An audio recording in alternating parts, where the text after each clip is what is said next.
ओम शांति। ओम शांति। ओम शांति। तो आइए चलते हैं अपने इस रूहानी सफर पर, जहां आज 24 अगस्त 2022 को हम सवेरे सवेरे डिवाइन लेसन ले रहे हैं। तो आज का डिवाइन लेसन है, जब तक जीना है पवित्रता का व्रत पक्का रखना है, क्योंकि ये अंतिम जन्म है। पवित्र बनकर पवित्र दुनिया में जाना है। तो सबसे पहले हमें जो मैसेज मिल रहा है वो है कि हमें बहुत बहुत प्योर बनना है। जैसे कल के मैसेज में हमें शांति पे पूरा फोकस था, आज का मैसेज है कि हमें बहुत बहुत प्योर बनना है। प्योर बनेंगे तो ही हम प्योर दुनिया में जा पाएंगे। और ये हमारा लास्ट बर्थ है, तो इसमें हमें बहुत बहुत प्योर बनना है। हमारी आज की दूसरी लर्निंग है कि बाप का प्यार व अधिकार किन बच्चों पर रहता है। तो बाबा अपना प्यार और अधिकार किन पर रखते हैं। तो जो बच्चे अच्छी रीति पढ़ते और पढ़ाते हैं, सबूत देते हैं, उन पर बाप का सबसे अधिक प्यार रहता है। जो अच्छी रीति पढ़ने वाले हैं वही माला में पिरोएंगे। तो बाबा कहते हैं कि जो बच्चे इस पढ़ाई को बहुत अच्छी रीति पढ़ते हैं, धारण करते हैं और फिर औरों को पढ़ाते हैं, वही बाबा के बहुत बहुत प्यारे और बहुत बहुत बाबा के माला में पिरोए जाने वाले बच्चे हैं। उन्हें बहुत प्यार बाबा करते हैं। अगली लर्निंग है कि भविष्य देव पद प्राप्त करने के लिए अपनी कौन सी जांच हमें करनी है। तो अगर हमें भविष्य का देवता पद लेना है तो अपनी कौन सी जांच करनी है। जांच करो कि दैवी गुण धारण करने में कौन कौन से विघ्न आते हैं।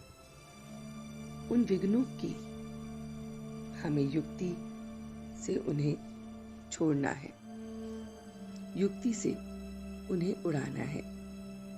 अपने को देखो कि हम पावन कहाँ तक बने हैं। कोई भी कांटा रुकावट तो नहीं डालता।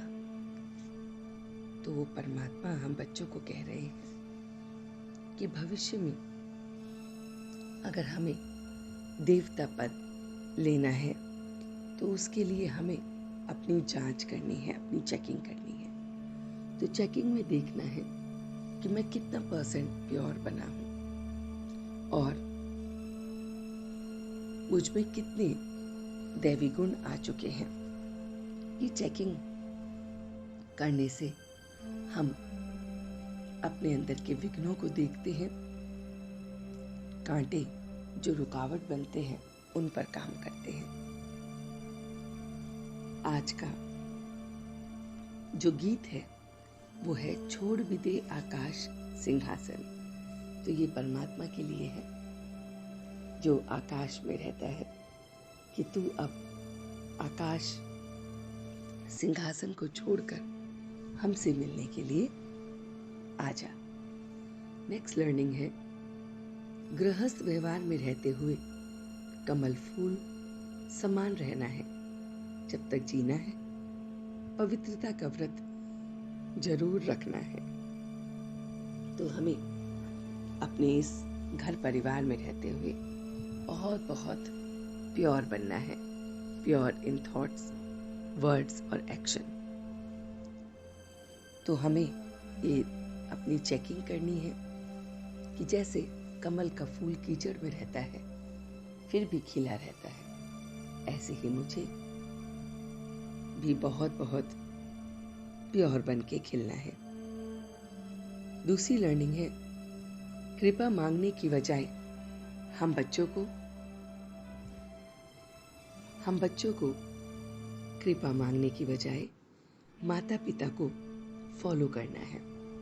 पढ़ाई ध्यान से पढ़नी और पढ़ानी है, तो हमें किसी से कृपा नहीं मांगनी है, बल्कि अपने माता पिता को पूरी तरह से फॉलो करना है।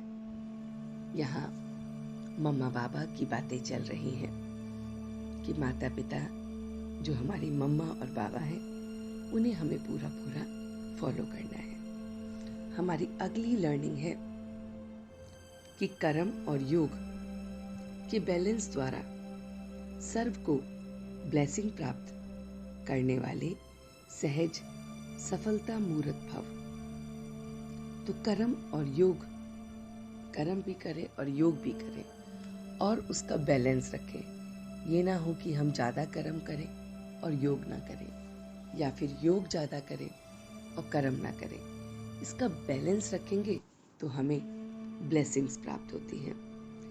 कर्म में योग और योग में कर्म, ऐसे कर्म योगी अर्थात श्रेष्ठ स्मृति, श्रेष्ठ स्थिति और श्रेष्ठ वायुमंडल बनाने वाला सर्व की दुआओं का अधिकारी बन जाता है। कर्म और योग के बैलेंस से हर कर्म में बाप द्वारा ब्लेसिंग्स तो मिलती है, लेकिन किसी भी संबंध संपर्क में आते हैं तो उनसे भी दुआएं मिलती हैं। तो अगर हम कर्म और योग का बैलेंस रखते हैं तो परमात्मा से हमें ब्लेसिंग्स मिलती हैं, और उसके साथ साथ जो भी हमारे रिलेशंस होते हैं उनसे भी हमें दुआएं मिलती हैं। तो सब उसे अच्छा मानते हैं। ये अच्छा मानना ही दुआएं हैं। तो जहाँ दुआएं हैं वहाँ सहयोग है, और यह दुआएं वह सहयोग ही सफलता मूर्त बनाता है। तो फिर हम इन दुआओं से और इन सहयोग से बहुत बहुत सफलता को प्राप्त करते हैं। अगली लर्निंग है सदा खुश रहना और खुशियों की खुराक बांटना, यही सच्ची सेवा है। तो सच्ची सेवा आज के टाइम में सबको खुश रखना और खुशी को बांटना है। खुद भी खुश रहे, दूसरों को भी खुश रखें। तो आइए अपने सारे पॉइंट्स को एक सार होकर रिवाइज करते हैं। सबसे पहली बात, हमें खुश रहना है और सबको खुशी बांटनी है। इसका अर्थ है स्वयं खुश रह के दूसरों को भी खुश रखना है। दूसरी बात है, हमें सेवा और कर्म दोनों का बैलेंस रखना है। तो इससे हमें परमात्मा की ब्लेसिंग्स मिलती हैं। इससे हमें रिलेशनशिप में सहयोग मिलता है। इससे संबंध संपर्क में आने वाले हमें अच्छा मानते हैं, और अच्छा मानना ही दुआएं हैं, सहयोग देना है। तो जहाँ पर दुआएं होती हैं, सहयोग होता है, वहाँ सक्सेस, सफलता निश्चित होती है। फिर हमें किसी से भी कृपा नहीं मांगनी है, बल्कि माता पिता जैसे पूरा फॉलो करना है। इस पढ़ाई को अच्छी रीति पढ़ना और पढ़ाना है। अपने आप को देखना है कि मैं गृहस्थ में रहकर कितना प्योर बना हूँ, क्योंकि ये हमारा लास्ट बर्थ है, इसलिए हमें बहुत बहुत प्योर बनना है। तो हमें इस समय पवित्रता के व्रत पर पूरा ध्यान देना है। ये भी देखना है कि हमारे अंदर उस भविष्य देव पद को प्राप्त करने के लिए कितने दैवी गुण आए हैं, कितना मैं दैवी गुणों को धारण करने वाला बना हूं। विघ्नों की युक्ति से मुझे उन्हें पार करना है। विघ्न जो आते हैं उससे बहुत बहुत प्योरिटी के साथ इन कांटों से मुझे रुकना नहीं है। इस पढ़ाई को बहुत अच्छी रीति खुद भी पढ़ना है, औरों को भी पढ़ाना है। और इस समय जो ये अंतिम जन्म है, इसमें प्योरिटी का व्रत लेकर हमें आगे बढ़ना है। तो इन सारी बातों को आज हम अमृत वेले से लेकर रात्रि तक हम इसे इम्बाइब करते रहेंगे, चेक करते रहेंगे और देखेंगे कि ये हमारे अपने हुए हैं कि नहीं। ओम शांति, ओम शांति, ओम शांति।